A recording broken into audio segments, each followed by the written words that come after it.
Okay, good morning. Today we'll talk about global trade and finance. The thing that actually should be discussed after we talk about global security. But I'm sorry, a little bit kind of mixed up with the schedule. Here we are. We talk again about global trade and finance. There are three videos in this series. I'll start with the discussion of globalizations, and the second is about the Bretton Woods institutions, the emergence of these global trade and financial institutions, and the last is our discussions about perspectives on political economy. This video actually is kind of review about your class in international political economy, but I just want to focus on the most important things that very relevant in our class in introductions to international relations. Okay, so here we go. Here we go about globalization. Let me start with the quote that I presented also before, that Robert Gilpin, one of the most prominent scholars in IR, mentions that trade is the oldest and most important economic nexus among nations. Indeed, trade along with war has been central to the evolutions of international relations. So again, when we talk about international relations, what is international relations? Yeah, international relations is talking about trade and war. So, and because those basically, if we talk about what nations are doing with each other, is either they create peace or war, or they are doing a trade or trade war that you heard about today. So then part of this, and recently because of we talk about trade, trade is the main important part of what we call now is global trade or globalization, economic globalizations. And if we talk about what is actually globalizations, if we okay, we move on to from discussing about trade. So in here we focus more on the economic dimensions of globalization. So in general, yeah, when you now can just click away from buying or for getting the stuff or the products, your clothes, your shoes, or your movies that you want, it's very easy, just a click away. Or maybe you can also sell something okay, cross border, uh, regardless the customers is on other part of the world, the producer is in the other part of the world. So these intense interactions, and also extensive interactions, because of its what's it is beyond a national border. And also globalization is, it means that yeah, what we feel right now actually about the virus, COVID virus, that how one very tiny things that we cannot see and with our own eyes actually influence not only one country, one city, one ethnicity, but it's a global phenomena. And this is part when we talk about globalizations. And yeah, this kind of ironic when we talk about globalizations, how this virus spread, but at the same time, actually, it's limit us in our very home. So we living in global society, but indeed we cannot just uh, go out from our fences. We have to stay at the house. But not only about the physical interactions now. So we can see that how our interactions are being what's it, channeled through the connections, the technology, and also used to be transportation, but now yeah, we have very limitation in transportation. So this is general idea of globalizations, and I know you already understand about this, but let me discuss further in terms of how scholars, students understand about what is globalizations and how they see in terms of economy. The first perspective is they call it cross-border. So understanding this international trade, international interactions is still international, meaning that is the state border still exists. We import things, we export things, we invest in other countries, but still this is money from certain countries. So there's not really what's it significant change. Yeah, there's a lot of activities, a lot of financial or interactions, trade interactions, but if we compare prior to World War One or World War Two. So a lot of experts say that our current time is it's nothing new. So countries are trading with each other, but still they are doing cross-border, they are doing export, import. So most of the people who see globalism in this way is more on the one who has very realist perspective from the realism that focus on the primacy of the nation state. So they still see in terms of globalization is in terms of the international trade, international economy, international relations. So there's nothing new. What we see right now that is actually just intensification of the cross-border relations. So and also many call themselves in some of this perspective is the skeptics of globalizations, because yeah, basically there's nothing new.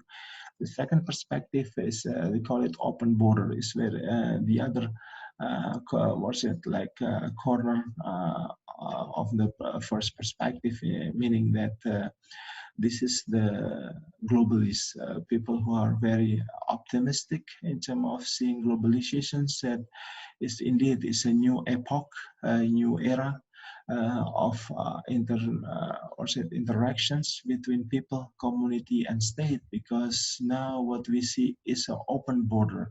Yes, we still have a physical border, but in reality, those borders are being or said trespass by a lot of interactions. And so now you can just like I mentioned the example previously that it's not only about export import, but actually yeah, now we interact. It's not concerning about our border. You just click the product that you need and they will transport it to your home, and you want to sell something. So this and state in this perspective is yeah, it's getting kind of diminished in terms of their role. So that's why, like Fukuyama, a lot of the liberals,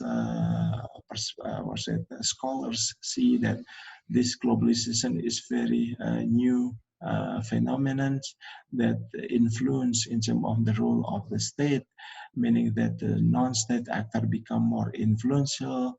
They are more taking roles in terms of the businesses, the financial activities and investment. They can move the money. Individual like George Soros can move their money from one country to another countries, creating a crisis in certain countries.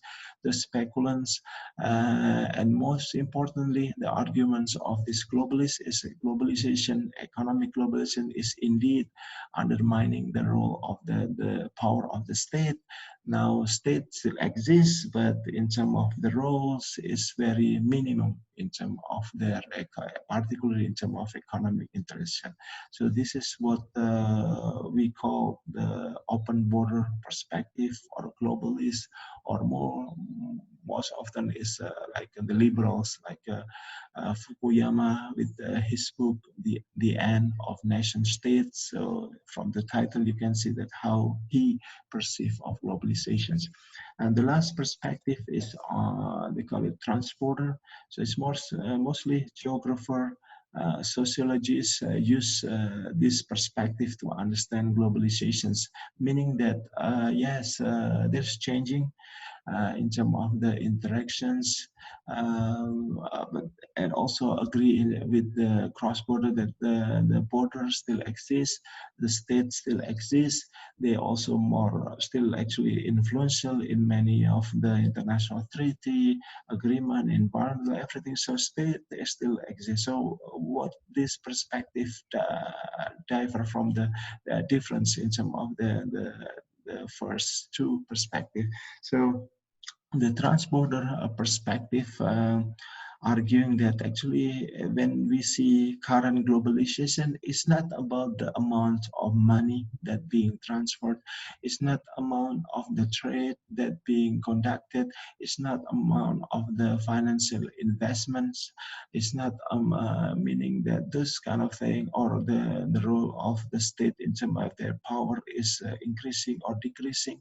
So it's not on the quantitative or is it measurement to understand the globalization, but this perspective argue in terms of the qualitative argument, meaning that yes, the borders still exist, but we can see that there's a different way of seeing things, meaning that like state, the role of the state is being transformed. So it's not diminished, it's not weakened, but actually transformed, meaning that state is not only concerned to protecting their own citizen, but also thinking about how to attract foreign investments, how to create a more conducive environments for international businesses. So and also so the constituent of the state or the government is not only their domestic constituents but also the global citizen.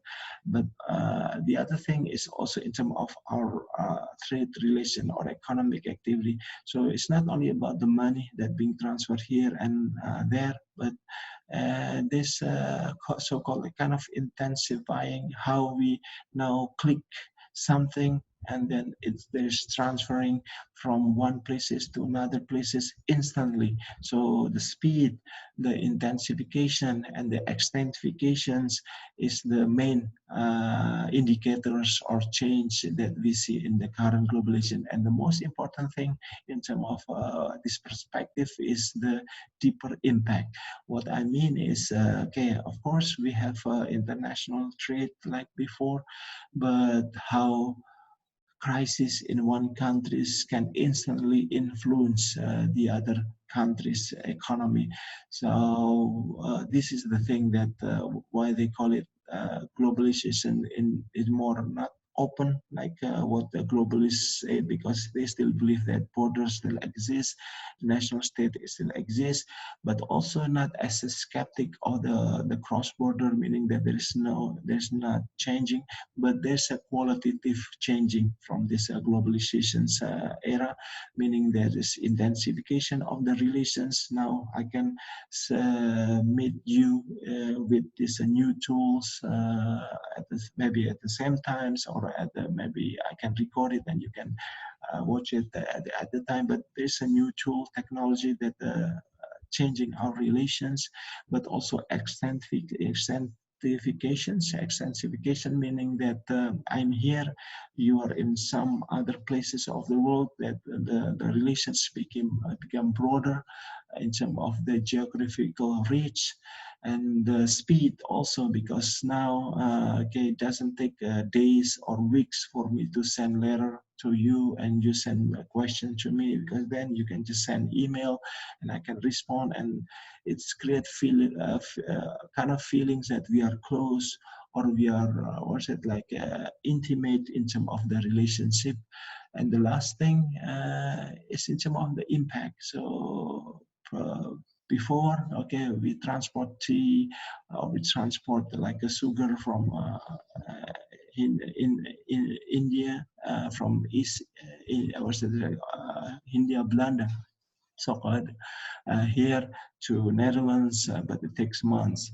But now, yeah, because what happened here, if there's a problem in one country, maybe before maybe it takes days or weeks to influence other country. But as we know now, like the virus, the impact is very global. So one virus that's being found in certain cities in China and Wuhan, in just a matter of days, is already spreading like around the world and kill many people. So this is a different kind of perspective on globalization, and I know some of you have a preference on this and from your image of globalization. But again, just review, there is a transporter that's focusing on the changing in terms of the qualitative relations, or the changing on the relations in terms of qualitatively the qualitative measurements,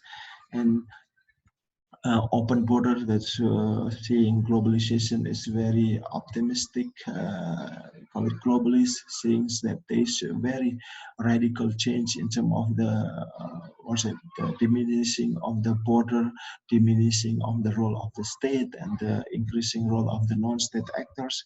And the last is the cross border is the one that's skeptics, and the realists that see that now there's nothing changing in the face of the earth. Actually, everything same old. So the state is still powerful, trade still going very intensive, and but it's not better. It's not different from the maybe previous decade or previous centuries.